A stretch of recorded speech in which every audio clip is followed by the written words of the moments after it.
Nah, ada hal yang mungkin perlu kita lihat, terutama dalam kaitannya dengan tantangan nih. Karena eh, saya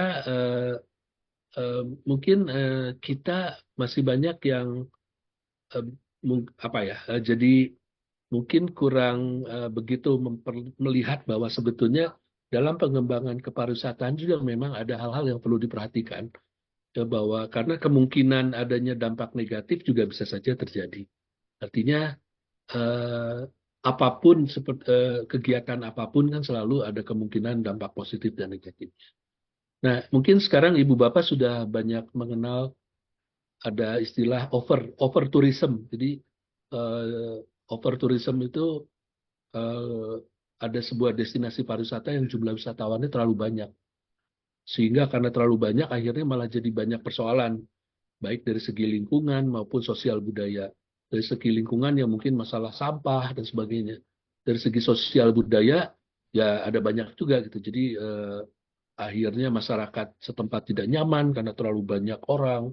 Kemudian jadi kalau di kota besar jadi macet. Kemudian karena perbedaan kebudayaan antara wisatawan dengan penduduk lokal jadi mungkin jadi konflik. Mungkin ibu bapak sudah tahu cerita-cerita tentang eh, tindakan-tindakan tidak apa tidak terpuji yang dilakukan oleh sejumlah wisatawan asing, wisatawan mancanegara di Bali. Jadi ya ada wisatawan perempuan yang kemudian eh, pada saat sedang ada acara eh, seni tari itu tiba-tiba ada seorang perempuan bule yang kemudian dia membuka bajunya semua telanjang terus dia naik ke atas panggung gitu kan. Jadi akhirnya menjadi mengganggu eh, aktivitas itu dan juga akhirnya menjadi menimbulkan persoalan jadi viral. Dan itu contoh ya, contoh seperti itu. Nah, kemudian mengapa pembatasan jumlah wisatawan menjadi penting karena eh, kalau terjadi persoalan-persoalan, eh, ya persoalan terutama persoalan jangka panjang, itu yang akan kenanya yang kerugian terbesar itu akan dialami oleh masyarakat tradisional atau penduduk lokal lah secara keseluruhan. Ya misalnya kalau terjadi kerusakan lingkungan kan, mungkin kalau wisatawan tinggal cari aja destinasi yang lain. Tapi kalau masyarakat nggak bisa kemana-mana, udah keburu rusak gitu wilayahnya. Gitu. Nah, ini yang perlu di eh, perlu menjadi perhatian. Jadi yang namanya mengenai daya dukung lingkungan itu harus selalu menjadi perhatian pada saat eh, teman-teman nanti akan mengembangkan kepariwisata. Jadi ibaratnya kalau keran itu kalau mau dibuka sedikit-sedikit, jadi kita lihat kemudian kita lihat kalau dibuka segini kira-kira akan jadi masalah besar atau enggak. Kalau enggak, kalau misalnya enggak, oke kita coba buka lagi. Tapi kita harus tahu kira-kira batasnya sampai sejauh mana. Nah, ini ada sebenarnya ada banyak cara kalau kalau teman-teman di desa wisata seperti di Ngelanggeran di Gunung Kidul itu biasanya mereka ngelihat misalnya masyarakatnya. Begitu masyarakatnya kalau ngelihat wisatawan tuh udah mulai kayak seperti yang apa ya kalau orang bilang kesel gitu kayak kesel ngelihat wisatawan karena terlalu banyak. Nah, di situ pengelolanya langsung mulai melihat bahwa oh ini kelihatannya kita harus melakukan harus di stop nih. Jumlah wisatawannya udah terlalu banyak karena masyarakatnya udah kelihatan mulai kayak yang ah, kayak ini apa sih wisatawan eh, mau ngapain di sini. Jadi merekanya wajahnya udah enggak ini lagi, udah enggak apa namanya, udah enggak ramah lagi karena udah mungkin udah jenuh melihat wisatawan terlalu banyak. Nah, itu contoh pola seperti itu bisa diterapkan untuk misalnya kalau kita mau mengukur bagaimana membatasi jumlah wisatawan. Nah, kemudian yang perlu juga saya sarankan adalah bahwa kepariwisataan itu jangan sampai menjadi kalau sedapat mungkin jangan sampai menjadi prioritas utama, profesi utama, tapi hanya sekedar memberikan nilai tambah. Jadi mengapa hal itu terjadi? Karena ya terutama dua hal ini. Jadi wisatawan itu kan tidak datang tiap hari. Eh, yang namanya manusia pasti punya kegiatan kan. Dia bekerja, dia sekolah, dan hari-hari libur itu pasti ada waktu-waktunya tertentu. Liburan sekolah, kemudian hari besar dan sebagainya. Jadi tidak mungkin orang tiap hari bisa berkunjung. Sehingga pariwisata juga tidak akan bisa tiap hari. eh, Ya walaupun mungkin ada saja wisatawan yang datang di hari yang bukan hari libur, bisa saja. Tapi pasti pasti jumlahnya juga tidak akan eh, tidak akan banyak gitu. Ya hanya sedikit sekali gitu atau hanya beberapa. Kemudian kita juga harus memahami, ya ibu bapak pasti semua sudah memahami bagaimana bahwa kejadian luar biasa itu bisa berpengaruh. Jadi kita lihat COVID kemarin, bayangkan ketika COVID itu orang orang berwisata itu kan tujuannya harus datang gitu ke destinasi pariwisata. Ketika ada COVID, kita di lockdown semua, orang tidak boleh ada yang berkunjung pun, dan kita bayangkan pariwisata itu mati, gitu. Betul-betul mati, gitu. Karena orang boleh benar-benar tidak boleh kemana-mana. Itu itu contoh yang paling jelas. Tetapi di luar itu pun ada beberapa kejadian, misalnya seperti kasus di dulu tahun kalau tidak salah sekitar tahun 2010 di Gunung Merapi itu, Gunung Merapi pernah meletus, dan kemudian ada satu desa wisata waktu itu di sana di daerah Sleman, kalau salah desa wisata Penting Sari. Pengelolanya itu menyampaikan bahwa wisatawan itu sampai tidak datang selama 6 bulan. Eh, jadi tidak ada wisatawan sama sekali selama 6 bulan. Sehingga desa wisata itu sama sekali tidak bisa mendapatkan keuntungan ekonomi dari kepariwisataan. Tetapi karena mereka memang hidupnya itu dari bertani, jadi mereka mempertahankan, tadi yang saya bilang, mempertahankan aktivitas utama mereka bertani, maka mereka tidak terganggu. Artinya mereka eh, bisa tetap hidup gitu, karena mereka punya lahan pertanian. Jadi mereka tidak kelaparan, tidak kekurangan apapun untuk kehidupan mereka.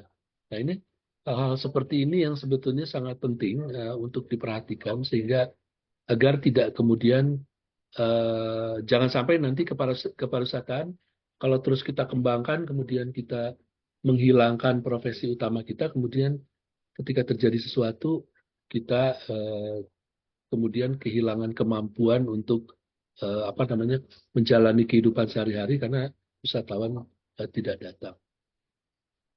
Nah kemudian tentunya dalam konsep kepariwisataan berbasis masyarakat atau community based tourism memang sebaiknya ya kegiatan keseharian masyarakat tradisional saja yang dijadikan sebagai daya tarik wisata, karena tentunya eh, eh, tentunya kan istilahnya apa yang menjadi kegiatan sehari-hari bagi masyarakat tradisional mungkin bagi wisatawan itu adalah hal yang luar biasa.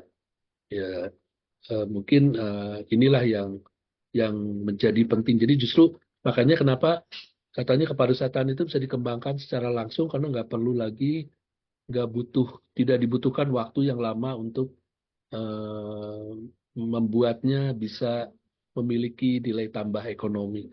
Beda dengan kalau pabrik mobil kan, pabrik mobil harus bikin dulu pabriknya, mobilnya harus dibuat dulu, itu butuh waktu gitu. Sementara kalau kepariwisataan, kegiatan keseharian masyarakat tradisional saja sudah bisa menjadi eh, bisa memberikan nilai tambah ekonomi.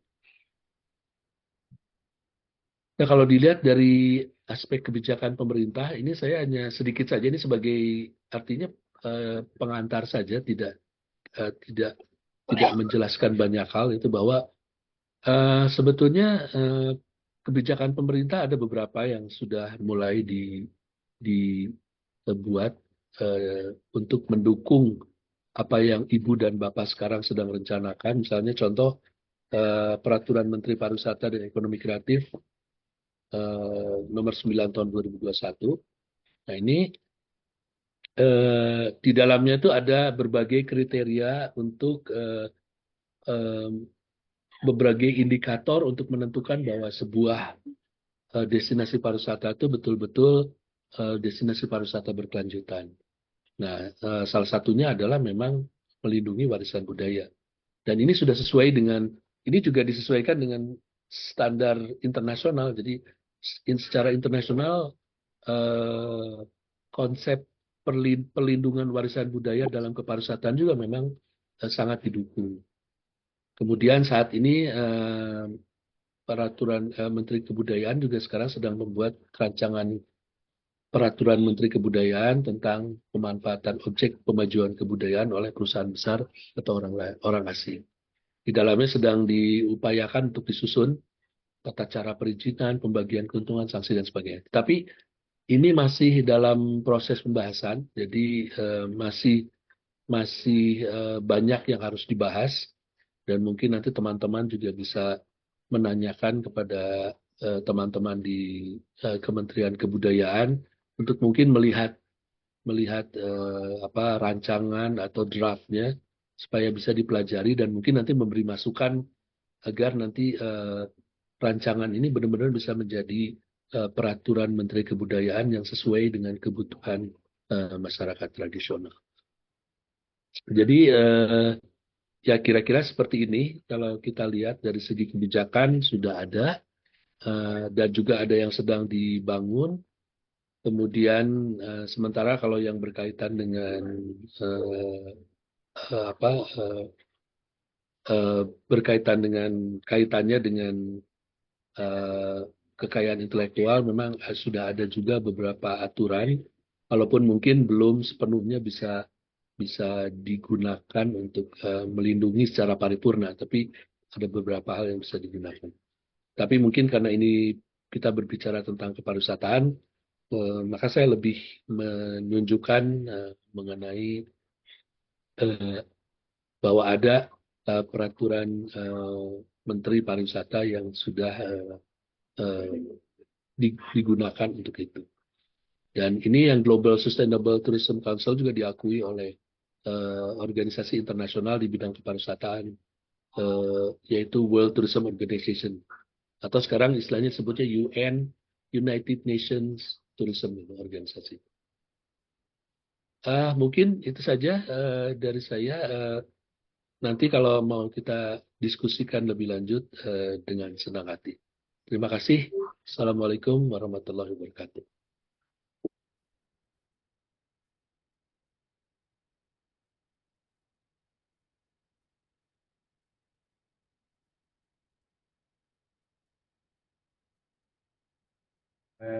Cukup banyak informasi yang disampaikan. Ya, memang banyak ya tantangan terkait dengan wisata, apalagi yang berbasis komunitas, terutama terkait tadi sudah disebutkan adalah bahwa masih maaf wisata ini hanya sekedar aktivitas biasa. Jadi terutama terkait dengan objeknya. Jadi kalau misalnya ada hal-hal kejadian luar biasa, itu tidak dipertimbangkan bagaimana proses antisipasi dan lain sebagainya. Akhirnya masyarakatnya yang menanggung tersebut. Kemudian juga terkait dengan wisatawan kita, wisata itu lebih banyak terjadi pada waktu proses hari libur dan lain sebagainya. Ini juga sebenarnya tantangan. Bagaimana tidak hari libur tapi kunjungan wisata tetap banyak ke daerah destinasi wisata. Kemudian juga ada beberapa hal lagi misalnya terkait dengan kejadian luar biasa kemarin pada saat COVID itu terasa sekali dampaknya. Itu Ibu Rita juga tuh yang juga sempat stuck berapa tahun Bu? Ya, 2 tahun. 2 tahun itu tidak hampir 3 tahun tidak ada aktivitas dan ini juga tantangan juga sebetulnya bagaimana mudah-mudahan juga tidak terjadi lagi seperti itu yang kita harapkan. Kemudian juga ada hal yang menarik ternyata itu sejak 2021 itu sudah ada 2000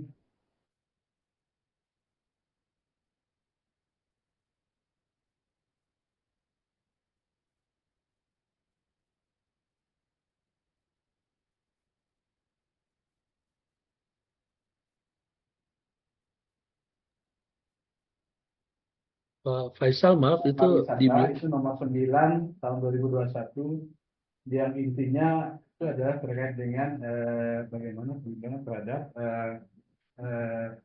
warisan budaya sebetulnya. Ya. Baik, untuk tahap pertama mungkin kita diskusi dulu ya, biar tidak nanti khusus untuk Ibu Rita dan Pak Rudi Redani itu memang materinya saling berkaitan sebetulnya. Apa atau diskusi aja kita buka dulu ya. Silahkan jika ada hal yang mau ditanyakan ke Pak Rasdi ataupun ke Pak Basuki. Silakan teman-teman, baik yang offline maupun yang online.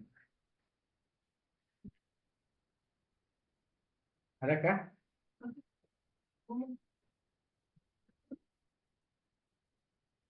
Ini kayaknya Pak Juliadi ini mau bertanya ini kayaknya. Apa kabar Pak Juliadi? Aman itu bagaimana? Madu hutan kita. Baik, Mang, baik. Alhamdulillah. Mungkin yang lain. Silakan teman-teman kalau ada yang Boleh mulai lah ya. silakan Pak Anas. Ya, terima kasih Bang Basuki dan juga kawan-kawan. Selamat pagi di sini, Mah. Saya dari Pontianak. Ya, sekarang hari-hari masih jadi cowok panggilan. Sudah pensiun dari WWF 2023 kemarin. Ya, berdasarkan pengalaman lah ya dan juga beberapa situasi yang saya coba catat dari aktivitas terakhir saya waktu saya assessment dan juga audit terkait dengan desa wisata di Bantul ya.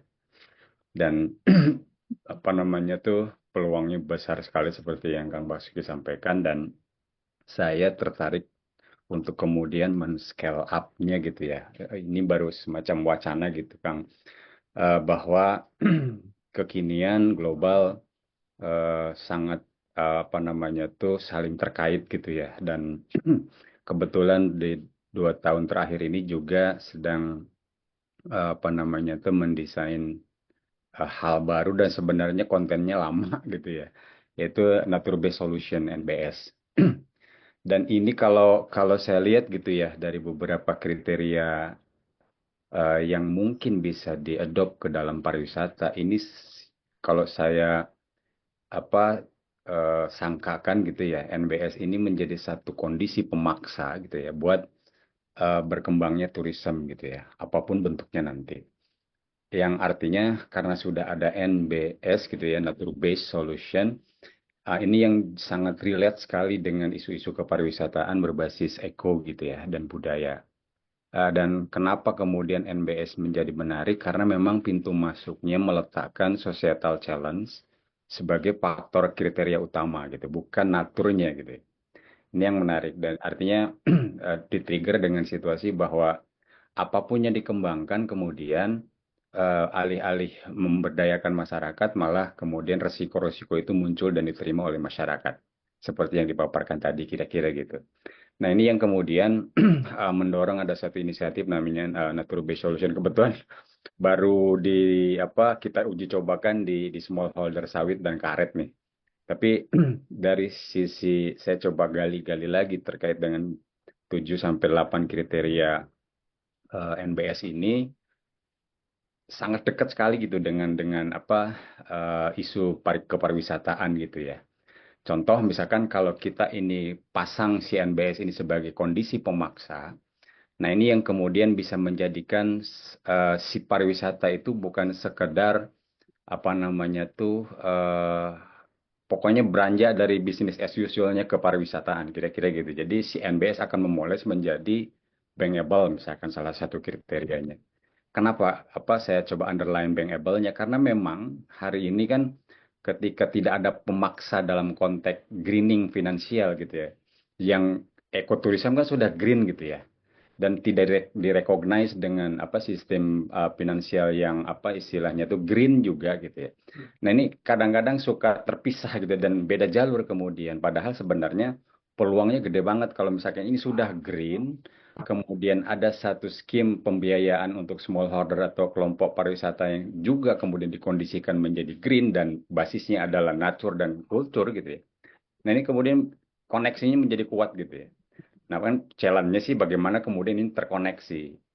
Dan apa saya pikir ini harus dimulai karena mainstream hari ini baru produk yang fisik gitu ya, bukan jasa gitu ya. Ya sawit, ya karet, kakao dan seterusnya gitu ya. Dan apa namanya tuh, dan si Kemenpar juga dugaan saya masih masih apa namanya tuh mengira-ngira koneksinya di mana nih NBS dengan tourism ini. Dan waktu saya coba merekomendasikan di 10 destinasi yang di Bantul itu yang masuk desa pariwisata itu memang apa namanya tuh karena kemudian itu koneksinya tuh kuat sekali dengan sistem sertifikasi pengakuan ya, pengakuan global di activity tourismnya gitu. Dan banyak sekali yang apa mengendorse supaya ini diregister, didaftarkan dan seterusnya di platform-platform keberlanjutan tourism. Nah, ini yang saya pikir kalau kemudian di scale up, di level up terkait dengan pengelolaan desa wisata ini, saya bilang ke arah-arah yang lebih certified, recognizing, bla bla bla, dengan apa sistem registrasi gitu ya. Bukan daftar sebagai anggota gitu ya. Bukan kita masuk ke rejimnya sertifikasi, tapi kita register dan kemudian mengadop beberapa langkah untuk konteks sustainability-nya gitu ya. Nah, ini jadi banyak sekali yang ini, dan itu udah dicoba kemarin di persampahan. Dan apa namanya waste management kemudian ketika diregister gitu ya, teman-teman bank sampah kemudian happy gitu ya, karena memang connect gitu dengan tuntutan-tuntutan financial greening gitu ya, yang sedang dikembangkan sebagai mainstream di perbankan. Nah, ini saya pikir baru ya ide selintas bahwa kalau saya dari dulu apa namanya tuh secara global ya, eh, menciptakan kondisi pemaksa itu yang menjadi penting, dan kondisi pemaksa ini kemudian menjadi mainstream di kemudian hari gitu ya. Dan makanya kemudian saya melihat ada konteks responsible tourism di sini menjadi menarik seperti yang disampaikan Kang Basuki, bahwa eh, ya waktu saya kunjungan kemana saya lupa, di sebelahnya hutan desa pariwisata di Tumpang Sari itu kan sampai emak-emaknya yang kemudian mengontrol sampah dan segala macam, kemudian apa namanya itu kan bagian dari sebuah safeguard di teman-teman pariwisata yang aware dari awal bahwa sampah jadi persoalan di tourism. Ini jangan sampai kemudian udah kejadian dulu baru kemudian kita bikin bikin safeguard. Nah, dalam konteks NBS itu pirantinya secara menyeluruh itu dari awal didesain gitu. Sampai konteks responsible tourism itu seperti apa, pembatasan pengunjung, pengelolaan waste-nya dan seterusnya. Itu yang apa namanya tuh menjadi indikator kemudian di ujung bahwa apa namanya tuh dengan semuanya ini jalan, ini kemudian institusi keuangan pun tidak ragu bahwa ketika si kelompok pariwisata ini mengajukan loan untuk kemudian membeli infrastruktur kayak tenda kemudian macam-macam, itu kemudian bankable sifatnya, dan diterima gitu ya secara makro keuangan oleh institusi keuangan. Bayangan saya itu dan prakteknya juga apa namanya tuh kurang lebih seperti yang hari ini kemudian kita coba di beberapa komoditas ya, yang unggulan, dan kemudian supaya green komoditas unggulan ini baru kita poles dengan prem pemaksa yang namanya NBS itu. Ini kan voluntary gitu ya. NBS ini bisa ditafsir ulang sesuai dengan kebutuhan kita gitu dan segala macam. Dan satu lagi, dan ini bukan bukan bukan apa istilahnya tuh resep yang mujarab, karena memang tipikalnya beda-beda nih. Jawa, luar Jawa, Kalimantan, Sulawesi dan segala macam. Dan apa namanya itu bagi bagi saya di Kalimantan misalkan konteks bagaimana mengoptimize nilai keberadaan dari pariwisata, bukan malah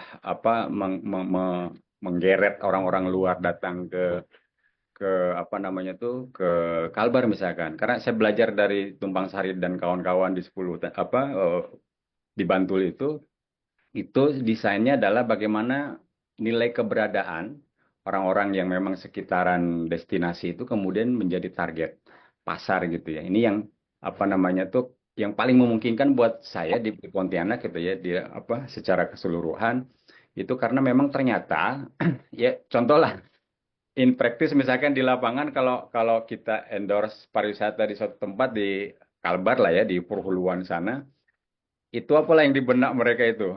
OGT gitu untuk mengundang pengunjung itu. Kan apa namanya tuh gapnya besar sekali gitu ya.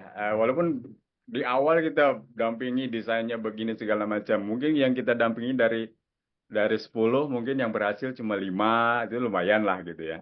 Karena memang konteksnya adalah kalau di Jawa adalah karena nilai keberadaan yang besar sekali sehingga kemudian si destinasi bisa jalan. Sementara di luar Jawa nilai keberadaan itu rendah banget dan itu terus kita dengan cara uji coba gitu Kang, bahwa apa namanya tuh desain satu tempat segala macam kemudian kita promote di ibu kota provinsi dan try out di 6 bulan kemudian dan kemudian jadi tren gitu. Nah, itu biarkan gitu cari lagi tempat lain segala macam baru Oh, seperti itu. maaf, bisa dipersingkat ini Mas Anas. Siap, itu dulu mungkin Kang, sorry. Eh, Ya, silakan kalau ada yang lain teman-teman. Adakah? Saya Bang, Silakan Mbak Novi. ya saya Novi dari Lampung. Ya saya sama kayak Abah Anas. Kalau Abah Anas di 2023, saya di 2022 pensiun dari WWF, kemudian bergabung dengan WCS dan posisi sekarang juga masih menjadi pengangguran dua ini. Tapi ini terkait dengan program wisata yang pernah kita coba bangun, salah satunya untuk livelihood, bukan sebagai tadi pengganti untuk pekerjaan utama, tapi hanya sebagai tambahan. Nah, kita coba karena di sana ada masyarakat lokal yang hampir 95% itu adalah suku Lampung. Mereka punya budaya misalnya seperti memanen pohon damar dengan cara tradisional hingga membawanya memakai lanjung. Kalau di Kalimantan lanjung, kalau di sini saya lupa malah namanya. Membawa damar itu dengan jalan kaki seperti itu. Kemudian untuk posisi kebun mereka itu seperti hutan. Malah kadang kita bisa bilang hutannya suku Lampung ini dia lebih hutan dibandingkan daripada hutan sebenarnya yang sekarang ada di BBS yang beberapa sudah banyak yang terbuka. Nah, itu kita lihat suatu potensi karena tidak jauh dari lokasi desa itu, ya sekitar mungkin 15 menit perjalanan transport darat, itu ada lokasi wisata untuk surfing. Jadi di sana itu ada bule datang untuk surfing dan mungkin kita perlu pemetaan setiap wisatawan asing datang ke satu daerah, mungkin ada yang dia fokusnya banyak keluarga. Contohnya kalau ke Jogja itu biasanya orang datang untuk wisata bersama keluarga. Kalau ke Bali mungkin dia wisata untuk lebih banyak backpacker atau untuk ya saya nggak tahu seperti apa. Tapi kalau saya lihat kalau di Lampung ini wisata mereka lebih kepada untuk olahraga, jadi surfing. Pada waktu kita coba tawarkan, mungkin bisa menjadi salah satu solusi. Di sana ada penolakan dari tokoh adat dan tokoh agamanya karena kekhawatiran mereka itu adalah kalau tadi Pak Basuki bilang ada pembatasan jumlah wisatawan terjadi kerusakan lingkungan atau kebudayaan lokal terkikis. Nah, di sini kebudayaan lokalnya terkikis itu yang ditakutkan sehingga ya secara proyek kita coba develop, kita coba kasih seperti desain tapaknya, beberapa hal, tapi itu mental dan akhirnya proyek selesai ya tidak berjalan untuk wisata karena penolakan dari masyarakat lokal di sana, ada di sana.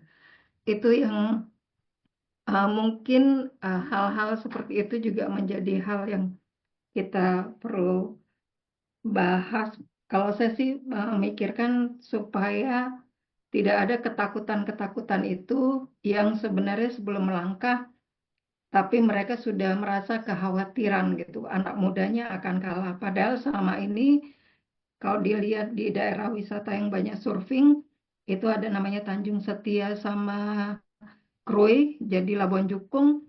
Kalau saya lihat anak-anak mudanya sampai sekarang masih belum terjadi perubahan kebudayaan gitu. Cara berpakaiannya, cara berkegiatan mereka tetap masih masih bisa menjaga gitu. Tapi mereka takut lama-lama nanti seperti Bali kalau terlalu over jumlah wisatawan yang datang. Mungkin seperti itu. Itu Bang. Terima kasih.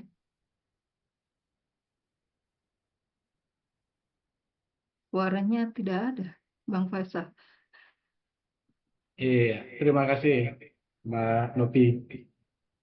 Pak Bas, mau langsung ditanggapi dua hal yang disampaikan oleh Pak Anas dan Mbak Novi tadi? Saya lihat sih ada beberapa hal ya terkait dengan nature culture, kemudian juga sertifikasi yang di pariwisata, kemudian apalagi namanya tadi Mbak Novi aktivitas yang didorong ternyata juga tergantung dengan waktu proyek gitu. Itu yang kali. Tapi mungkin Pak Bas akan menangkap lebih banyak dari yang disampaikan teman-teman. Silakan Pak Bas. Baik, terima kasih Pak Faisal. Terima kasih Kang Anas dan Bu Novi, ini kelihatannya juga jadi pencerahan buat saya juga gitu mengenai informasi yang disampaikan. Ya memang kalau saya baru dengar kalau istilah nature based solution, tapi memang ya mungkin yang lebih banyak, mungkin persoalan yang lebih lebih serius yang harus diperhatikan eh, dalam implementasi kepariwisataan berkelanjutan itu memang adalah bagaimana tadi seluruh fasilitasnya itu mendukung. Tadi yang Kang Anas bilang eh, ada institusi perbankan yang memang mendukung perkembangan green tourism misalnya seperti itu. Eh, Sementara memang kalau istilah mengenai pariwisata yang berkelanjutan itu udah banyak sekali. Jadi ada green tourism, ada tadi community based tourism, ada kemudian ada apa namanya sekarang malah ada apa namanya yang istilahnya uh, uh, forest tourism, jadi berwisata di hutan. Ada lagi yang sampai sekarang yang sedang menarik ini adalah slow tourism, itu pariwisata lambat. Kemudian ada heritage tourism. Uh, itu sebetulnya mengarah ke uh, forest healing, ya, ada juga foraging. Jadi itu sebetulnya mengarah ke apa namanya kepariwisataan yang sifatnya memang tadi pariwisataan ramah lingkungan. Tapi mungkin yang lebih konsep-konsepnya mungkin sudah banyak, hanya yang menjadi masalah adalah bagaimana kemudian mengimplementasikannya, karena ini berkaitan dengan masalah tadi gitu kan, dari segi pembiayaannya eh, apakah bisa di apa namanya diperoleh. Tetapi secara umum memang kalau kita berbicara tentang community based tourism misalnya seperti di desa wisata, memang relatif modal awalnya mungkin sudah ada, ya, artinya kan tidak perlu membangun, misalnya kalau pariwisata di kota besar atau pariwisata modern kan itu harus bangun hotel atau segala macam. Tapi kalau pariwisata misalnya di desa wisata, misalnya rumah penduduk bisa dijadikan sebagai tempat tinggal gitu kan, dan itu juga menjadi daya tarik gitu. Nah mungkin yang perlu diperbaiki mungkin hanya beberapa hal saja gitu, misalnya katakan dari segi kebersihan, misalnya dari segi kebersihan, sanitasi, higienis saja mungkin yang perlu ditata di dalam rumah penduduk yang kemudian dijadikan sebagai homestay misalnya. Tapi tidak perlu harus membangun sesuatu yang baru yang membutuhkan biaya besar untuk baru dioperasikan. Jadi mungkin keunggulannya kalau pariwisata berbasis masyarakat adalah bahwa sebagian besar infrastruktur dan suprastrukturnya sudah ada gitu. Nah, mungkin ini bisa dijadikan sebagai sarana awal untuk misalnya mengantisipasi sebelum kita lebih jauh misalnya mencoba meminta bantuan dari perbankan misalnya. Nah, hal-hal seperti ini bisa ditata itu. Kemudian kegiatan-kegiatan lain misalnya kayak misalnya kan kalau kegiatan bertani misalnya itu masyarakat sudah bisa menjadikan itu sebagai bagian dari daya tarik wisata untuk wisatawan kalau mereka ingin ikut kegiatan bertani misalnya seperti itu. Dan ya kalau saya kalau melihat sertifikasi mungkin bagus, memang sertifikasi itu bisa mendorong, tetapi mungkin juga yang penting bukan sertifikasinya, tapi bahwa konsep-konsep yang benarnya itu kita terapkan aja. Sertifikasi nanti bisa menyusul, gitu kan. Jadi kalau kita sudah melakukannya, jadi nanti kita tinggal mengklaim, gitu kan. Kita bisa melakukan self claim bahwa walaupun saya belum disertifikasi, tapi saya sebenarnya udah setara loh dengan yang sudah disertifikasi. Dan kemudian kalau bicara nilai keberadaan, nah ini yang saya belum paham yang disampaikan Kang Anas mengenai nilai keberadaan, tapi saya mencoba memahaminya gini, mungkin nilai keberadaan itu mungkin pemikiran bahwa tempat saya itu sebetulnya apa iya gitu ya menarik sebagai destinasi pariwisata mungkin begitu ya. Ya itu tadi memang disitulah sedikit demi sedikit nanti kita bisa menunjukkan bahwa nah coba Anda lihat, misalnya Bapak Ibu lihat orang datang ke sini kemudian melihat apa yang ada di sini dan mereka melihat, oh ini bagus ya, oh ini bagus, ini luar biasa, ini menarik gitu. Nah itu yang kemudian mungkin membuat mereka merasa bahwa oh ya ternyata kita itu eksistensinya memang apa namanya sangat penting gitu buat orang gitu ya, sangat penting atau sangat menarik bagi orang. Kalau saya nangkep itu, mohon maaf kalau salah nanti mohon dikoreksi, tapi saya menangkapnya begitu. Memang harus sedikit demi sedikit sampai akhirnya mereka merasa bahwa oh ya ini bisa menjadi sesuatu yang bisa dikembangkan lebih lanjut. Nah kemudian kalau Bu Novi, betul Bu, memang pemetaan. Nah, justru memang saya kira mungkin teman-teman yang lebih banyak di lapangan mungkin lebih tepat untuk melakukan pemetaan karena lebih sering berada di sana untuk melihat apa ini jenisnya apa, siapa yang suka, dan memang karena memang pada pada prinsipnya ya memang kalau kita mau mengembangkan itu ya memang kan pasarnya kita harus tahu ini siapa. Tadi Bu Novi sudah jelaskan kalau misalnya surfing ya biasanya orang bule ya, orang Indonesia kan nggak surfing, orang bule surfing. Nah mengenai masalah penolakan itu memang biasanya ya itu terjadi di mana-mana Bu, terjadi di mana-mana. Dan saya kira mungkin penolakan itu kita jadikan sebagai kita lihat bukan sebagai problem, tapi kita lihat sebagai sarana untuk bahwa berarti kita harus melakukan pengembangan secara hati-hati gitu. Jadi dengan ketika mereka menolak, berarti kita punya sarana istilahnya kayak ada semacam alarm gitu bahwa oh berarti kita kalau mau mengembangkan ini memang harus memperhatikan hal-hal seperti ini. Jadi sambil nanti sedikit demi sedikit kita bisa mendorong mereka untuk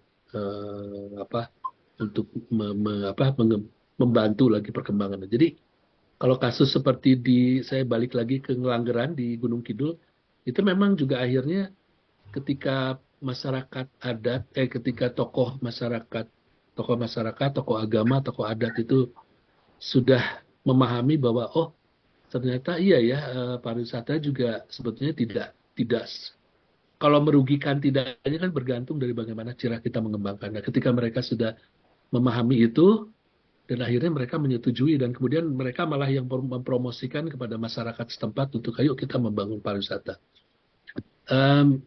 Mungkin ya ini bagaimana cara teman-teman untuk menyampaikan kepada tokoh masyarakat dan tokoh agama. Karena saya juga dulu pernah, misalnya ketika saya dulu pernah diminta untuk berbicara mengenai bagaimana kita mengembangkan kepariwisataan. Tapi saya waktu itu diminta di Sumatera Barat gitu kan. Nah, ketika saya berbicara itu saya sampaikan bahwa tentunya Anda tidak bisa mengembangkan kepariwisataan dengan konsep yang sudah dikembangkan di Bali. Jadi jangan gitu.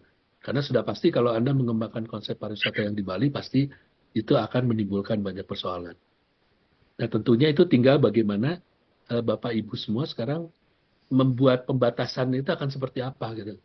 Misalnya katakan misalnya kalau eh, misalnya kalau kita bicara tentang agama Islam, misalnya katakan bahwa kalau di bulan puasa berarti kegiatan kepariwisatannya itu apa? Atau apakah ditiadakan sama sekali? Ataukah misalnya pariwisatanya terbatas seperti apa? Nah, itu yang tinggal Ibu Bapak eh, coba rencanakan. Sambil mungkin ketika berbicara dengan tadi tokoh masyarakat dan ya tokoh agama atau tokoh masyarakat adat kan mungkin Bapak Ibu tentunya pasti tahu bahwa yang mereka takutkan itu apa gitu. Ini. Nah, yang bagian-bagian yang mereka takutkannya itu yang kita upayakan untuk oke, kita bisa menjamin bahwa ini kita bisa meminimalisasi bahwa itu tidak akan terjadi. Atau kalaupun itu terjadi bisa kita antisipasi dengan cepat. Nah, ketika ibu bapak bisa meyakinkan itu ya maka itu mungkin nanti dengan berjalannya waktu tokoh masyarakat adat ataupun tokoh agama mungkin akan melihat oh iya kan seperti misalnya sekarang kalau kita bicara dengan ada konsep misalnya kalau di yang tempat yang beragama Islam misalnya dengan ada konsep wisata halal ya mungkin itu bisa dijadikan coba untuk disampaikan kepada tokoh agama misalnya. Ini kan ada konsepnya seperti ini misalnya seperti itu. Mungkin itu Ibu dan Bapak. Terima kasih. Terima kasih Pak Basuki. Ya, terima kasih Pak Basuki. Ya, ada banyak hal ya teman-teman dan saya juga informasikan itu materi sudah di-share oleh Pak Basuki di di chatroom. Jadi silakan teman-teman yang ingin mendownloadnya. Oke, kalau tidak ada lagi, Indrek ya. Kita break dulu sebentar, sekitar 15 mana kelamaan ya? 10 lah. 10 menit lah. Nah, karena ini sudah ada yang mulai gatel mulutnya di samping saya ini. Udah ngasap. Ya, nanti kita akan masuk ke materinya, bukan ke materi sih, tapi lebih kepada sesi diskusi dengan Ibu Rita terkait dengan potensi wisata yang ada di Balikpapan atau tipikal wisatawan kita seperti apa sih. Kemudian nanti juga akan disambung oleh Pak Rudi terkait dengan wisata berbasis tradisi. Itu ya teman-teman ya, sampai ketemu 10 menit lagi. Assalamualaikum warahmatullahi wabarakatuh. Waalaikumsalam warahmatullahi wabarakatuh. Waalaikumsalam.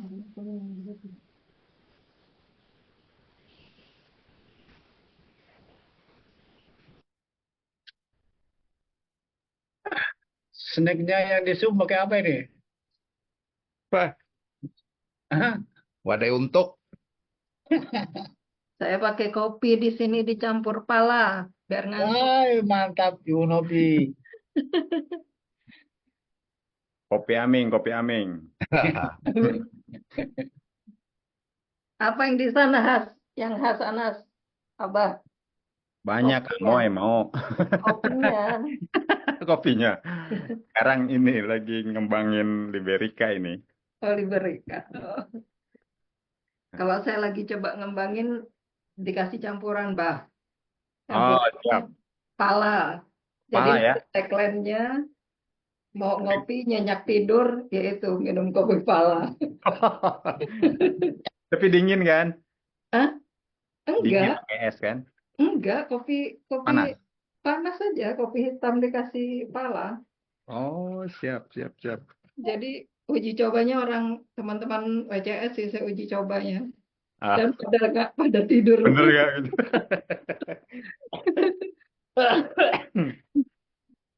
Siap.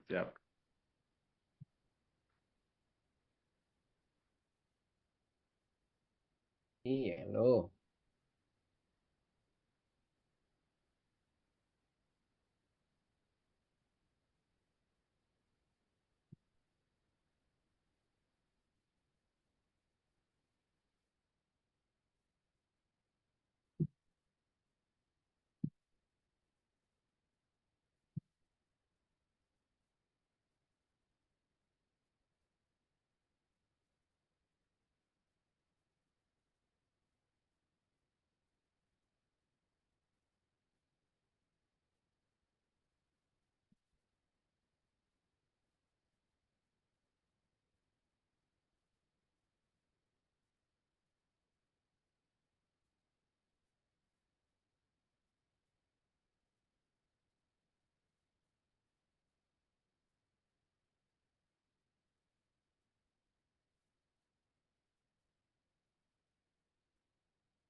Nah,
baik teman-teman, kita cabut ya untuk yang proses breaknya. Kita mulai lagi karena kita masih punya waktu sampai dengan jam 1.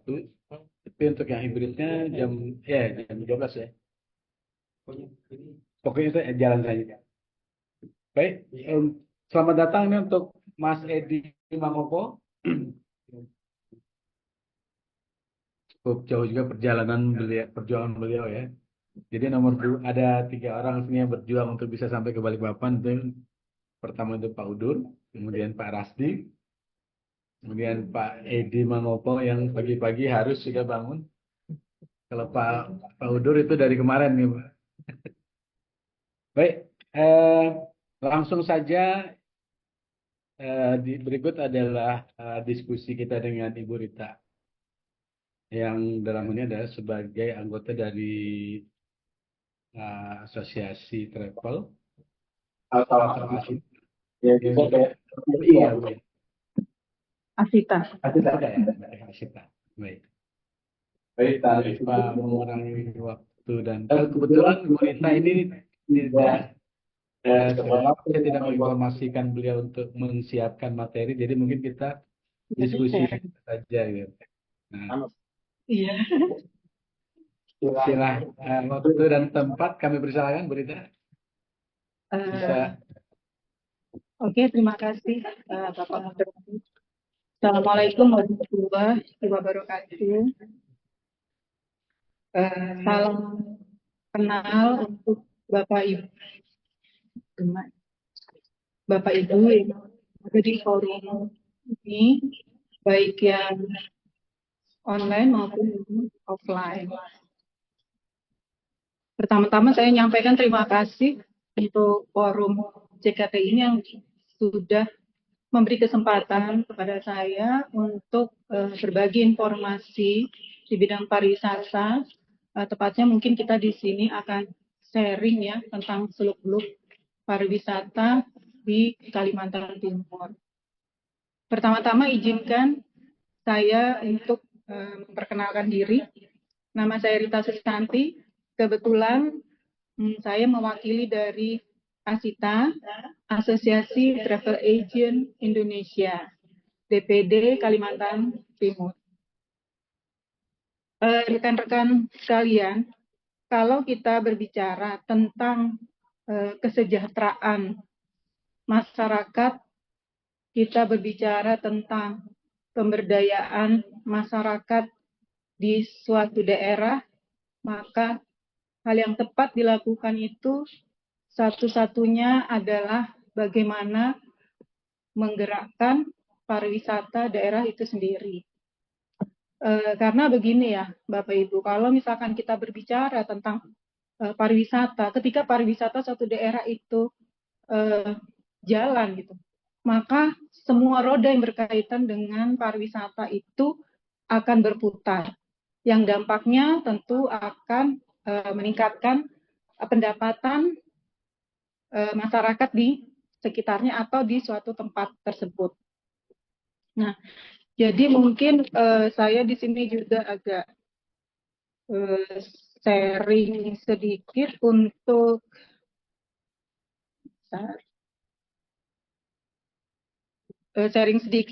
menyampaikan informasi mungkin boleh dikatakan kemajuan pariwisata di Kalimantan Timur, khususnya dengan adanya pembangunan Ibu Kota Nusantara. Jadi memang terjadi lonjakan jumlah wisatawan yang masuk ke Kalimantan Timur, baik itu yang domestik atau wisnus ya, wisata Nusantara, maupun juga dari mancanegara. Di sini mungkin saya hanya sedikit menyampaikan dari data realisasi dari Dinas Pariwisata Kalimantan Timur, yang kebetulan kemarin sedang mengadakan jumpa pers dengan beberapa wartawan. Jadi lonjakan ini di tahun 2023 itu sebenarnya untuk wisnus itu hanya mencapai 6.000, hampir 7.000 wisatawan ya. Ternyata di tahun 2024 itu meningkat tajam menjadi 9 juta. Dari 6 juta sekian, hampir 7 juta, lonjakannya menjadi 9 juta. Sedangkan untuk mancanegara dari 18.000 itu meningkat menjadi 55.000 wisatawan. Nah, kalau dilihat dari angka-angka ini, tentunya sangat luar biasa ya, yang harusnya didapatkan oleh daerah tersebut atau pendapatan daerah tersebut, juga peningkatan pendapatan masyarakat di daerah itu. Karena tentu saja di sini seperti yang terikut atau yang terlibat baik langsung maupun tidak langsung di dalam kegiatan pariwisata itu sendiri, seperti misalkan transportasi, perhotelan, restoran atau rumah makan, UMKM, pengrajin dan sebagainya, itu sangat terbantu dan sangat menikmatin sekali, karena kesemuanya itu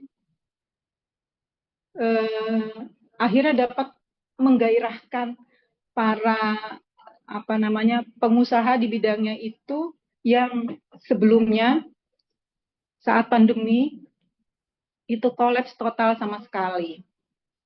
Nah, jadi ini tentunya merupakan satu angin segar ya kalau kita bisa konsen, fokus dengan kegiatan pariwisata. Berikutnya, mungkin saya akan memaparkan sedikit khusus untuk wilayah Kalimantan Timur, yaitu khususnya potensi destinasi yang ada di daerah kami. Jadi kalau misalkan kita berbicara ya, contoh, misalkan kami di Balikpapan itu ada laut, ada hutan, ada apalagi ya pegunungan atau pegunungan ya, gunung-gunung nggak ada. Nah, itu potensinya sebenarnya sangat luar biasa. Nah, hanya memang kita hubungkan lagi dengan tipe atau karakter dari wisatawan itu sendiri. Jadi mungkin kalau dilihat secara keseluruhan dengan alam kita yang seperti itu, memang itu pariwisatanya masuk ke minat khusus sekali ya. Jadi pasarnya itu memang banyak dari Eropa, ya. Karena sifat pariwisatanya ini yang adventure. Jadi seperti sungai, terus trekking di hutan, terus mungkin juga apa namanya itu yang berhubungan dengan flora dan faunanya. Jadi memang agak minat khusus sekali. Nah, tetapi ini tidak kalah juga karena dengan keberadaan pembangunan IKN, karena wisatawan di bidang domestik ini juga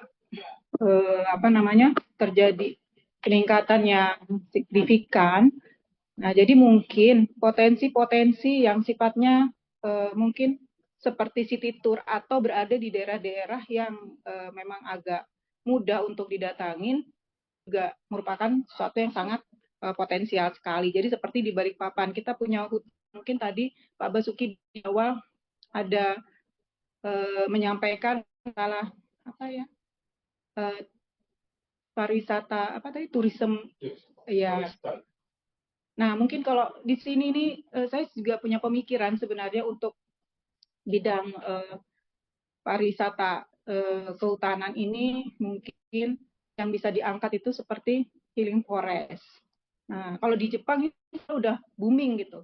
Sebenarnya di kita nggak kalah dengan di sana, hanya mungkin sifat penanganannya mungkin yang harus lebih dibuat menarik, ya pengelolaannya dibuat lebih menarik gitu kan. Jadi nggak hanya datang kita trekking, lihat kiri kanan nggak tahu itu tanaman apa, terus habis itu udah keluar gitu kan. Jadi mungkin penanganan dan pengelolaannya itu harus bisa lebih dicari lah bagaimana supaya mempunyai daya tarik. Terus juga mungkin berikutnya dari kultur. Kalau kami ya di sini khususnya di bidang Biro Perjalanan Wisata, tentunya kan kami berharap tuh untuk bisa membuat tamu itu betah, senang, dan akan kembali lagi gitu. Nah, sebenarnya daya tarik di sini itu juga tidak terlepas dari kultur ya, budaya Dayak. Kalau di Kaltim khususnya Balikpapan, Samarinda, Tenggarong dan sekitarnya, tamu-tamu dari luar Semarang dengan adanya IKN itu banyak sekali yang masuk ke sini. Mungkin mereka ada kegiatan khusus, industri atau mais gitu yang ujung-ujungnya pasti mereka juga akan berwisata karena pengen tahu apa sih wisata yang ada di Kaltim. Nah, itu seperti misalkan mereka tertarik dengan kultur. Di sini ada di Samarinda itu namanya Desa Budaya Pampang. Nah, hanya sebenarnya itu tidak maksimal gitu ya. Karena ketika tamu itu berwisata mungkin hari Jumat, Sabtu, Minggu, minggunya udah harus balik atau pulang. Sementara aksi itu hanya ada di hari Minggu. Nah, itu sebenarnya bisa kita di sini kembangkan mungkin selain hari Minggu itu bagaimana gitu ya. Karena kadang-kadang tidak sedikit juga yang memang maksa, yang akhirnya kami ya kayak membuat jadi bentuknya kayak private gitu. Dengan tanda kutip ya memang untuk biayanya biasa juga mahalnya itu. Nah, artinya wisatawan ini tertarik gitu, Pak. Ya tertarik ya rekan-rekan. Jadi sebenarnya itu bisa dipikirkan juga untuk bagaimana bisa membuat satu destinasi itu continue untuk dinikmatin. Itu terus berikutnya kalau di sini kita juga ya ada laut. Nah, memang baru-barusan dikembangkan nih, baru satu itu model kayak pinisi. Jadi sebenarnya prospek banget kalau dibuat semacam cruise gitu ya. Contoh mungkin seperti cruise di Bangkok gitu ya. Sebenarnya sungainya kalau kita lihat tuh kurang lebih aja dengan Sungai Mahakam gitu. Kurang lebih sama gitu. Hanya memang mereka treatmentnya atau pengolahannya itu dibuat jauh lebih menarik gitu ya.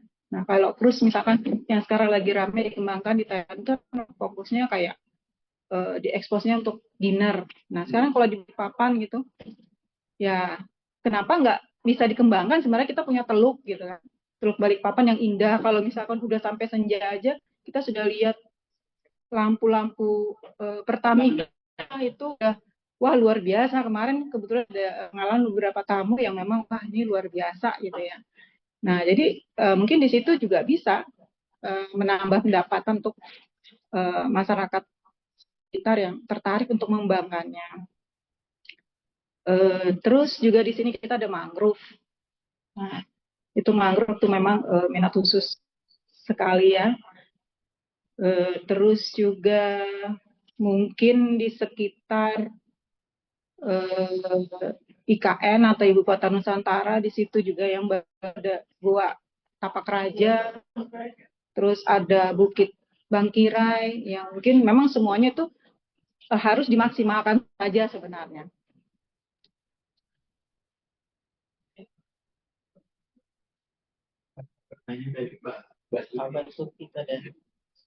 Bas. Ya, mohon penjelasan dulu terkait dengan wisata Nusantara yang nanti itu Nusantara. Dia rata-rata kunjungan tahunan sebelum IKN dibangun itu ada kira-kira jadi ada perbandingan. Kemudian dari berapa belas ribu total itu menjadi 55.000 pada tahun 2024. Itu sih yang Ya terima kasih Pak. Emang dari sini nggak kelihatan juga 2024 kalau enggak. Oke, makasih Pak Bas. Mungkin saya coba menjawab ya, karena kebetulan ini sebenarnya saya juga mendapatkan informasi kemarin dari Dinas Pariwisata Kalimantan Timur yang mengadakan telekonferensi dengan beberapa wartawan. Jadi di sini sebentar Pak, saya akan membaca.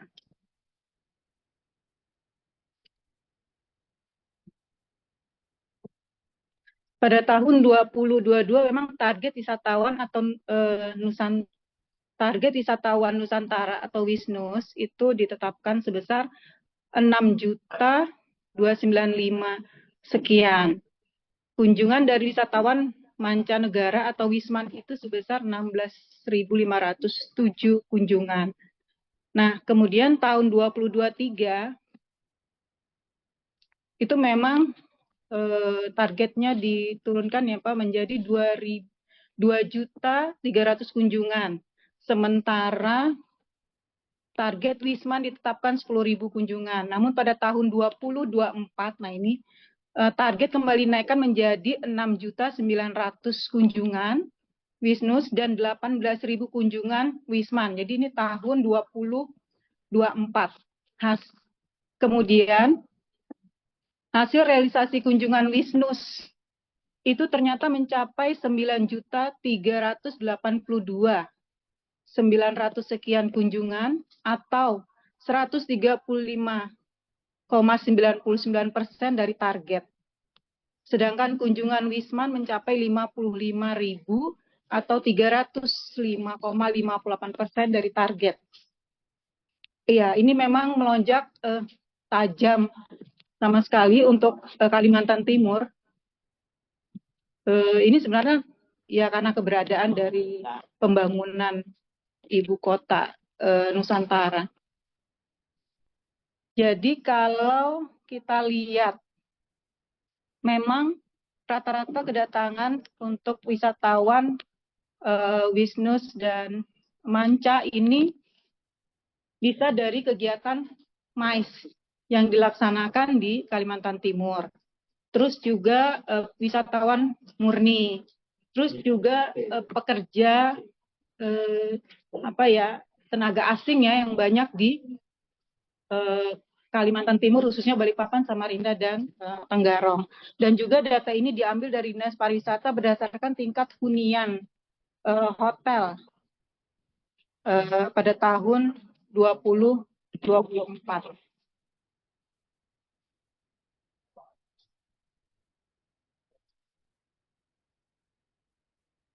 Untuk Eropa di sini yang banyak dari Amerika, Italia, Prancis, Polandia ada juga, Singapura, Swiss, Belgia, dan Singapura, serta Jepang. Mungkin itu yang bisa kami sampaikan, Pak Basuki, informasi terbarunya. Terima kasih Ibu Rita. Ya, kebetulan kalau saya baca catnya Pak Bas ini manggilnya Ibu Kania. Itu sebetulnya nama agent travel, nama anak beliau tuh Pak. Cuma jadi nama agent travel. Nama aslinya adalah Ibu Rita Susati. Oh, maaf, salah kira sih. Baik. Ya, ini ada sedikit dari Pak Anas ini terkait dengan ini kan ada beberapa gate bandara ya. Kira-kira dari apakah akan destinasi bandara saja atau di sini ada Samarinda, kemudian ada atau apakah dikompilasi dari semua yang jumlah wisata bisnisnya? Iya, oke. Bapak moderator. Jadi wisatawan yang datang ke Kaltim ini memang sebagian bisa sepinggan landing di sepinggan airport ya. Kedua itu ada di APT yang Pranoto itu ada di APT Pranoto. Jadi dari airport atau bandara tersebut wisatawan tersebut masuk yang tentunya sebagian besar itu sepinggan airport Balikpapan. Mungkin ada bagian lain. Kalau itu selain IKN tujuan lain ada nggak? Kalau misalnya bicara tentang adventure kan nggak mungkin di IKN luar kan? Karena saya sering ketemu beberapa agen itu dia ada ke daerah Malang sana itu baru ada juga ke daerah utara ya, Malinau, ada lagi Seberau juga. Daerah Maratua ya, bagian tengah Maratua kan sekarang ditetapkan sebagai untuk wisata Kalimantan kan, dikelola ada badan pengelolanya. Memang itu gimana ya? Konsentrasinya IKN itu ngapain gitu? Jadi bisa jawab ya. Jadi kalau untuk destinasi yang seperti itu ya, tadi saya katakan itu bersifat adventure. Itu tadi saya katakan wisatawan itu sangat minat itu sekali. Jadi itu datangnya dari mancanegara. Jadi mereka bukan datang ke sini dengan tujuan untuk kegiatan main dan sebagainya. Jadi itu pure untuk kegiatan wisatawan dengan alam Kalimantan Timur. Baik, nanti mungkin untuk ini kita lanjutkan di diskusi di luar ini karena bentar lagi kita masih hibrid ini apa ini. Kemudian masih ada satu materi lagi dari Pak Udur mungkin. Jadi mungkin Bu Rita masih ada atau sudah cukup? Baik, teman-teman kita ke Pak Udur ya. Karena kita waktu terbatas juga ini. Mohon maaf, saya harus agak sedikit tegas. Silakan Pak Udur atau Pak Rudi ini? Pak Udur apa Pak Rudi? Pak Udur aja deh. Selamat siang Bapak Ibu semua. Assalamualaikum warahmatullahi wabarakatuh. Salam kenal Pak Basuki. Saya Rudi atau Udur dari Banjarbaru. Saat ini memang kemarin itu gagasan ini atau apa yang saya sampaikan ini saya kira sebenarnya sudah didiskusikan gitu kan, tapi karena kita ingin ketemu, ingin ngobrol panjang lebar gitu kan, akhirnya diminta untuk ke Balikpapan untuk ngobrolnya karena teman-teman banyak yang di Balikpapan yang bisa hadir ya. Nah kemudian sebenarnya sebenarnya cuma sebatas gagasan ya nantinya. Jadi saya kira tidak untuk didiskusikan, hanya untuk dikasih masukan, input. Dan gagasannya adalah bagaimana memaksimalkan potensi wisata tradisi di Kalimantan ya. Awalnya begitu. Teman-teman juga kemarin ya kenapa enggak Indonesia gitu ya. Kenapa Kalimantan aja kok nggak adil banget gitu ya. Dari penyampaian Pak Basuki, kemudian dari Wanas, kemudian dari Nopi, gitu kan, dari Rita, saya kira banyak hal yang sudah di-sharing, termasuk regulasi, kemudian rencana regulasi, kemudian pengalaman teman-teman di lapangan, dan bagaimana update kondisi pariwisataan di Kalimantan Timur ya, yang disampaikan Bu Rita tadi. Nah, saya kira sebenarnya kita mau cari celah ya. Karena kita ini basisnya, kalau saya ini sudah dua alam ya. Sudah dua alam, satu masih NGO separuh gitu kan. Kemudian separuhnya juga saat ini pelaku bisnis gitu kan. Jadi perspektifnya di tengah-tengah gitu nantinya gitu kan. Tengah. Satu sisi misalnya kita banyak bekerja dengan Barasi, dengan JKTI itu di komunitas tradisional atau komunitas masyarakat adat di Kalimantan ya. Kita kepikiran gitu kan, potensinya banyak kalau menurut kita gitu kan, tapi kok belum ada yang fokus untuk mengembangkan itu gitu kan. Nah, kita coba untuk ambil celah itu, menginisiasi kira-kira ini apa namanya gagasannya seperti apa untuk mengembangkan itu, termasuk yang disampaikan Bu Rita tadi gitu kan. Misalnya Pampang ya, Pampang itu cuma Sabtu Minggu, tiba-tiba tamunya Senin Selasa, ya artinya privat, kemudian biayanya jadi mahal gitu ya. Ya mungkin sebenarnya kalau menurut saya bisa jadi dia bisa jadi nggak pastikan perform teman-teman ya, tapi lebih ke livelihood atau ke kehidupan masyarakatnya gitu kan, nunggu waktu performan eventnya ya gitu. Kan itu yang jarang digarap oleh teman-teman ya saat ini ya. Jadi dia lebih ke performance gitu kan, kemudian atraksi yang sudah settle, kemudian wisatawan ditawarin itu kan gitu.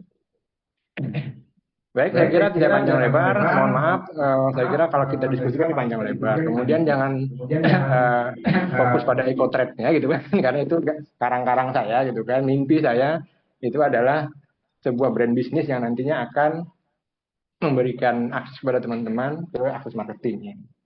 Mudah-mudahan terwujud, tapi itu bisa didiskusikan nanti, karena itu lebih kepada coba untuk melakukan branding ya. Oke, lanjut. Baik, saya kira seperti yang disampaikan Bu Rita, kemudian Pak Anas dan Novi tadi, kemudian Pak Basuki juga, rata-rata menurut pengetahuan saya, wisata berbasis masyarakat itu ada 3 ya. Ada yang ekoturism, beda dengan wisata alam gitu kan, tapi wisata ekologi, kemudian community based tourism, kemudian traditional tourism. Apakah ecotrade bisa untuk mengkolaborasikan ketiga ini, sehingga dia nantinya adalah ekowisata tradisional gitu kan ya, akan memberikan peluang seperti yang disampaikan Pak Basuki tadi itu kan, peningkatan pendapatan masyarakat gitu kan, bagaimana melindungi eksistensi masyarakat adatnya, melindungi kearifan tradisionalnya, kemudian bagaimana memaksimalkan potensi itu sehingga masyarakatnya juga bisa meningkat ke pendapatannya ya, mudah-mudahan sampai ke kesejahteraan gitu ya. Karena kesejahteraan kita jauh gitu ya masih, tapi kalau ada pendapatan yang meningkat, kemudian ada tambahan pendapatan dari apa yang sudah dilakukan mereka selama ini, saya kira itu sudah luar biasa dan alhamdulillah ya. Kemudian kenapa kita berpikir untuk mencoba untuk menulis gagasannya atau menyampaikan gagasan ini, karena potensi teman-teman banyak bekerja di teman-teman masyarakat tradisional ya, baik yang di Kalbar, di Kaltim, di Lampung gitu kan, di Kalteng, Kalsel gitu kan, itu banyak. Potensinya saya kira banyak sekali. Kemudian yang saya tahu belum ada yang sangat fokus dengan isu atau celah ini ya. Kalau saya menyebutnya yang dijual, kebanyakan yang dijual teman-teman itu wisata konvensional ya. Walaupun misalnya Bu Rita menyebut itu minat khusus gitu ya. Kemudian kita ingin isi celahnya, inilah wisata tradisi gitu ya. Kemudian pendekatan perlindungan pelestarian tradisi dan budayanya tadi sudah disampaikan juga oleh bahwa ini penting gitu kan untuk teman-teman di masyarakat ya. Kemudian saya kira saya bicara di sisi pelaku bisnis, peluang pengembangan ekonomi masyarakat tradisi ya, dan peluang pengembangan ekonomi kita juga. Kita nggak munafik ya. Kita perlu makan juga gitu kan.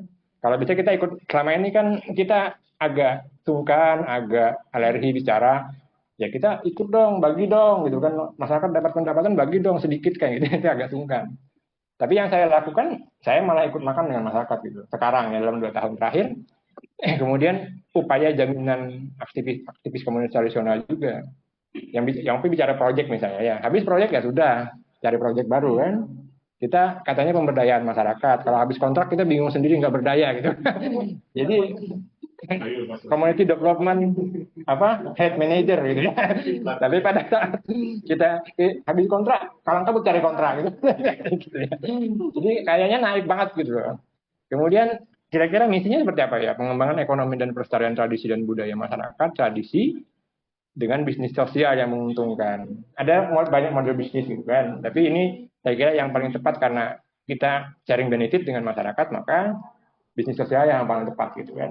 Bukan bisnis menguntungkan diri sendiri ya, tapi ada pihak lain yang diuntungkan gitu kan.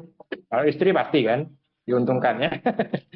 Kemudian saya coba tulis overview attraction asset-nya gitu ya. Banyak sekali gitu kan, ada yang ya tracking.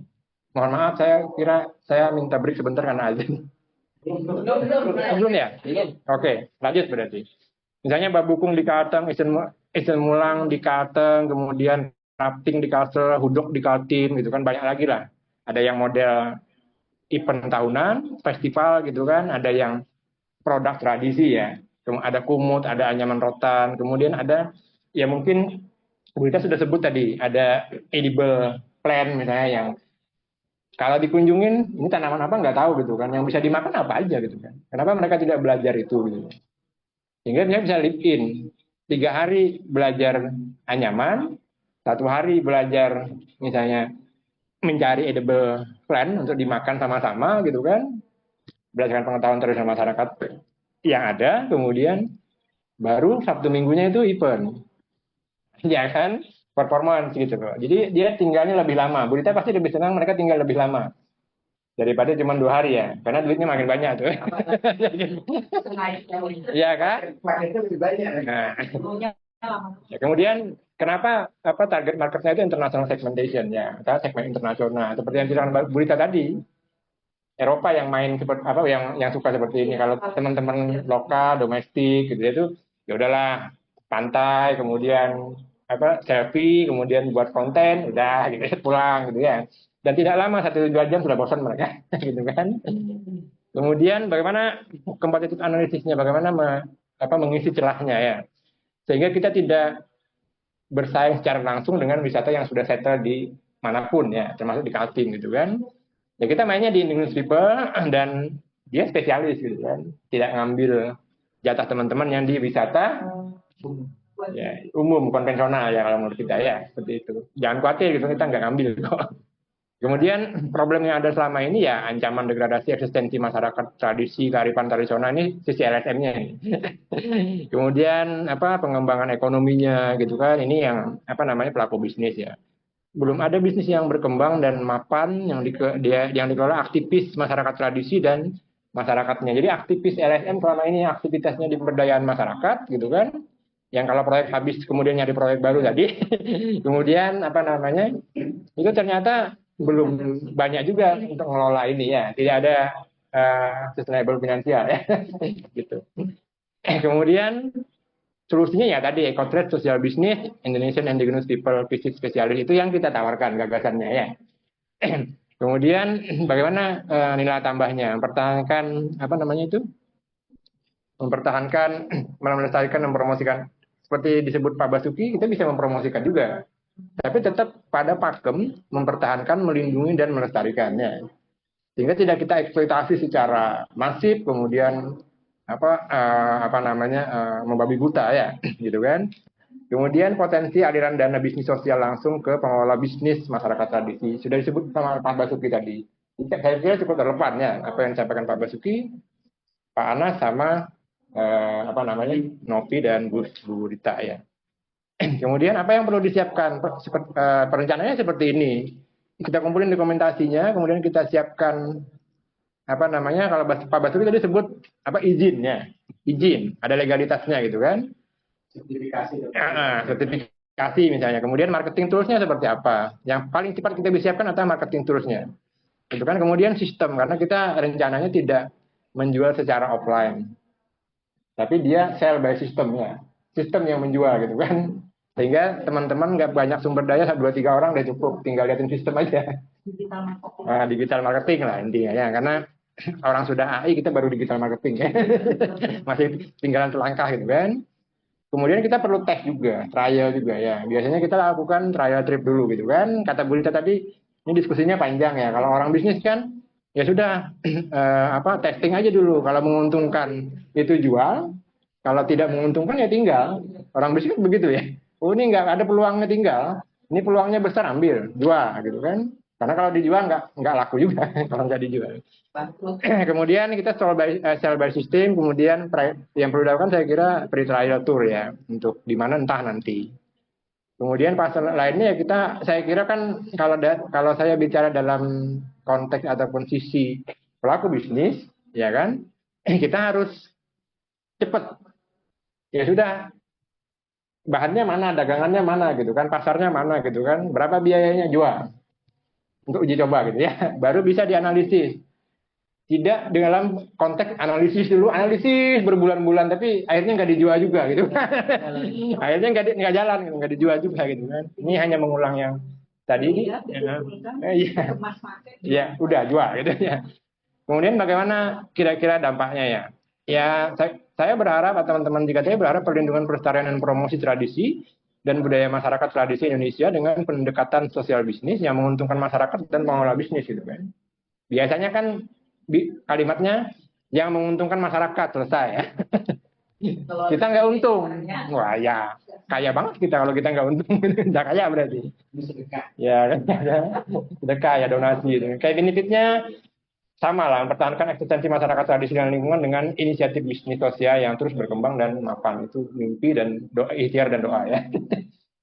Saya kira itu, ini sudah ada rencana saya. Ada Pak Faisal, ada Aida di situ, ada sudah saya ancer-ancer gitu kan. Kemudian izinkan saya untuk ajan ya. Izinkan saya untuk menyampaikan satu seri slide lagi supaya nanti tidak bisa nyambung ya. Rencananya seperti apa sih actionnya ya, atau realnya gitu kan. Tapi kita istirahat dulu lah sebentar, break sebentar, kita hormati ajannya ya. Oh gitu. Tapi teman-teman online makan siang nggak? Kita kan makan siang nanti. Makan siang di rumah. Kirim lah. Cukup gitu, Dar. kita buka tanggapan. Yang kedua nanti sesi. Oke, silakan. Saya terserah moderator. Dia tanya jawab. Silakan teman-teman. Silakan teman-teman yang offline atau yang online, pertama jika ada hal yang ditanyakan. Silakan. Ini idenya luar biasa nih Pak Rudi dari Pak Basuki. Alhamdulillah Pak, terima kasih. Mantap, Mang. Adakah Bertanya dari ya. online? Ya, bro. Masih bantalan. Aku ya. Boleh nanya dikit? Oh iya, silakan. Halo. Yuk. Oke, terima kasih kawan-kawan. Ini saya maaf sambil terbahan ini ya, karena lagi ambien. Baik, mungkin tadi sudah diceritakan soal sejarah JKTI, terus kemudian juga sebenarnya peran-peran kawan-kawan JKTI walaupun dimanapun sampai dengan sekarang itu juga masih mempertahankan label dia sebagai penggerak dan pelestari tradisi. Saya lama di Jawa Tengah sampai tahun 2016, kemudian pindah ke Kalimantan Timur pun hal yang sama yang saya kerjakan gitu. Tapi apa yang saya kerjakan ini sangat cukup berat kalau dikaitkan saya bekerja di Jogja, di Jawa Tengah, dengan kemudian di Kalimantan Timur. Di Jogja kami pernah mengembangkan Kali Biru, terus kemudian juga pernah mengembangkan juga seperti tadi Pak siapa tadi narasumber tadi sampaikan di Ngelanggeran, kami juga pernah terjun di sana mengembangkan kelompoknya gitu. Nah kemudian saya coba mengembangkan di Derawan tahun 2017 sampai tahun 2021 ya. Saya bangun ekowisata mangrove center dan lain-lain gitu ya. Tapi memang karena tadi disebutkan oleh Anas tadi betul bahwa target kita harus cukup jelas mengembangkan pariwisata seperti itu ya. Apakah targetnya itu memang jumlah orang yang mau hadir banyak atau memang sedikit tapi memang menjaga benar-benar bahwa itu pariwisata yang unik seperti itu. Saya mencoba mengkaji di Berau ya, terutama di Berau ini cukup sangat melimpah objek pariwisata yang bisa dilihat, mulai dari gunung, mulai dari tradisinya, mulai dari lautnya, mulai dari danau-danaunya, ini sangat luar biasa. Kebetulan Mas Udur sama Rasdi ini seringlah bolak-balik ke sini untuk bisa melihat. Halo? Bisa dipersilakan poin-poin dari yang disampaikan. Iya. Nah, cuman gini, bisa bantu nggak kawan-kawan untuk membuat strategi yang yang simple ya, seperti yang mungkin akan dilakukan oleh Udur ya. Mungkin konsep itu bisa juga dibuat di Berau, kontak Berau. Kebetulan ini kawan-kawan Berau juga ada 3 orang yang online lah, ikut online di sini. Mungkin ini menjadi trik gitulah bagi kami untuk mengembangkan konsep wisata yang berkelanjutan itu. Mungkin itu sementara. Terima kasih. Assalamualaikum warahmatullahi wabarakatuh. Mungkin kalau tidak ada bisa direspon. Silakan kan Pak. Main di sini. Sebentar deh. Oke, intinya apakah bisa nge-link ke Berau gitu ya? Gitu ya. Sebenarnya ini jawabannya di slide yang belum disampaikan gitu. Jadi nanti intinya bisa ya, kita ingin sebenarnya teman-teman Indonesia tuh nge-link gitu kan, memang sih harus gitu kan, tapi nanti kita buatkan semacam template ya untuk dikirimkan ke head office Kaltim ya, sehingga nanti akan dianalisis gitu kan, kira-kira apa aja yang apakah sudah siap jual atau masih ada yang dibenahi lagi gitu kan, termasuk misalnya dokumentasi video, kemudian termasuk misalnya kesiapan teman-teman di sana gitu kan, karena itu yang menjadi tantangan paling berat itu persiapan di komunitas ya, rata-rata agak lama gitu kan. Kalau sistem misalnya kita bangun sistem kira-kira 1-2 bulannya selesai, jadi kesiapan di kampung ya itu yang menjadi tantangan juga buat kita ya. Begitu Din, nanti kita ketemu akhir bulan lah ya. Bicara itu lagi ya. Kemudian ya kita sih sebenarnya ingin ini nge-link ke semua jaringan kita ya, tidak hanya di KTI. Kalau kira-kira ini potensinya ada, kemudian perlu memang untuk dipromosi, dipublikasi, kemudian dijual dengan misalnya sistem yang kita punya, misalnya nantinya ya silahkan gitu kan. Walaupun tapi pasti ada pakemnya nanti ya. Terima kasih. Mungkin itu dulu. Bang Udur, Bang Faisal. Silakan. Ya, makasih dan mungkin echoing yang disampaikan banget. Boleh kan, Mas? Mohon ini Bu Rita dulu sebentar ya. Oh, Maaf ya, siap. Kira sudah ada izin, harus sorry. tambahin. Silakan Ya, Bu Rita. moderator. Jadi mungkin saya hanya menambahkan sedikit tadi sehubungan dengan pertanyaan Pak Farudin ya dari Berau. Oh, jadi tadi kalau nggak salah itu saya mendengarkan, maksudnya di sana itu kan apa ya, alam, kondisi alam itu melimpah gitu ya. Wisata yang akan dikelola itu banyak, atau yang bisa jadi wisata itu luar biasa untuk dikembangkan.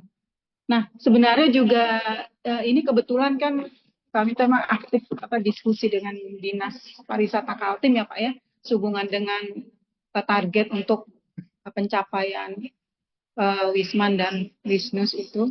Nah, jadi untuk mendongkrak pariwisata di Berau, mungkin khususnya di kepulauan-kepulauan itu, ini Dinas Pariwisata itu sudah mengambilkan langkah untuk melakukan event di tanggal 15 Februari. Nggak tahu Pak Rudin ada dengar nggak ada event apa di sana Pak? Mungkin kalau monitoring. Belum, Bu. Oh, belum ya Pak ya, berarti ini gaung untuk promosinya masih kurang ya? Ya, Tanggal yang saya 15 dengar kalau itu Maratua Jazz Festival ya. Cuman kalau ada yang maraton Pak sekarang. kenapa? Kebetulan 15 Februari lusa itu dilaksanakan. Iya. Oh iya iya. Iya, maratuaran. Iya. Oh Maratuaran ya ya dengar. Ya. Iya, betul Pak kamu. Jazz juga. Kalau jazz sudah selesai kemarin November. Jadi dengan adanya maratuaran ini saat ini saya dengar kondisi di sana tuh kayak penginapan itu udah pada full. Nah, ini kan otomatis berdampak untuk masyarakat sekitar, mungkin seperti souvenir, ya dan sebagainya lah Pak, mungkin kerajinan-kerajinan di sana atau olahan makanan UMKM di sana ini pasti juga akan terbantu dengan kegiatan maratuaran ini.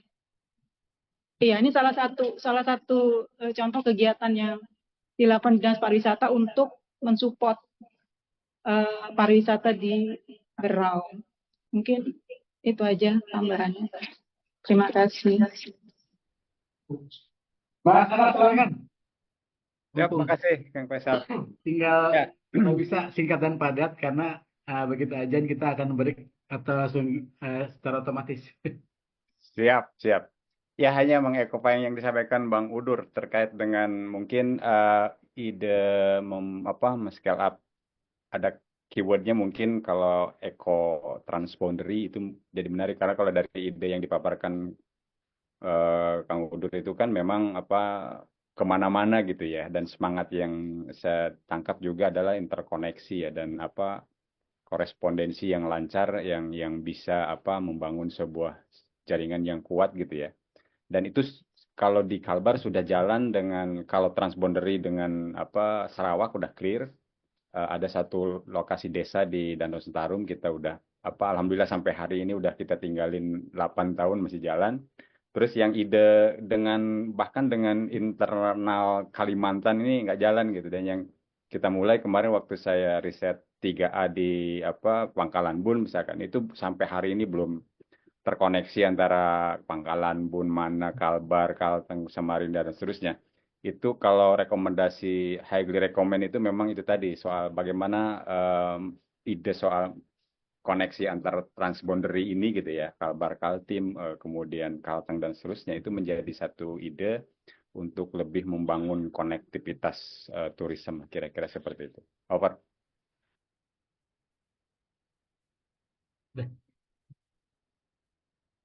Baik, terima kasih Mas Anas.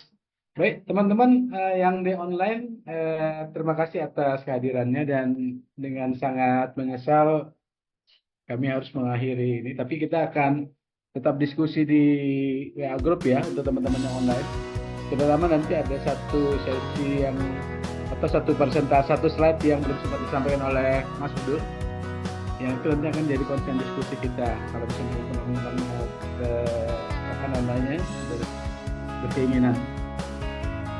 Baik, terima kasih, dan akhirnya untuk yang lain saya dari sini.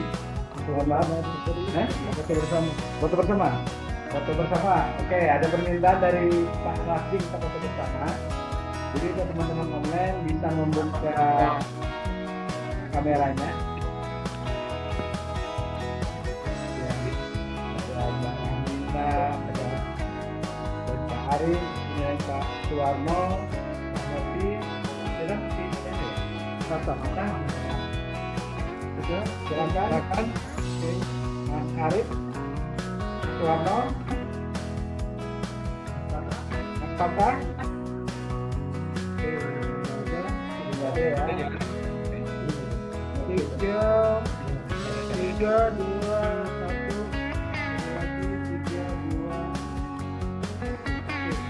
Oke, udah main? Oke. Oke, baik. Sampai jumpa. Tunggu update. Terima kasih Oke, ya. baik. Terima kasih semuanya kawan-kawan. Terima kasih semuanya. Salam Setelah sehat ini kami semuanya. di Balikpapan akan diskusi sampai sore, bahkan sampai malam. Hasilnya akan kami sampaikan lewat WA, termasuk tadi gagasan untuk membangun jejaring antar kampung atas wisata ini. Kira-kira itu idenya. Dan harapan kita teman-teman di masing-masing lokasi bisa nanti ikut terlibat nanti. Detailnya nanti kami sampaikan setelah hasil diskusi ini. Terima kasih banyak semuanya, sehat-sehat semuanya. Sampai ketemu lagi di time berikutnya. Ya, Assalamualaikum. Terima kasih. Assalamualaikum. Mohon izin. Izin, Liv.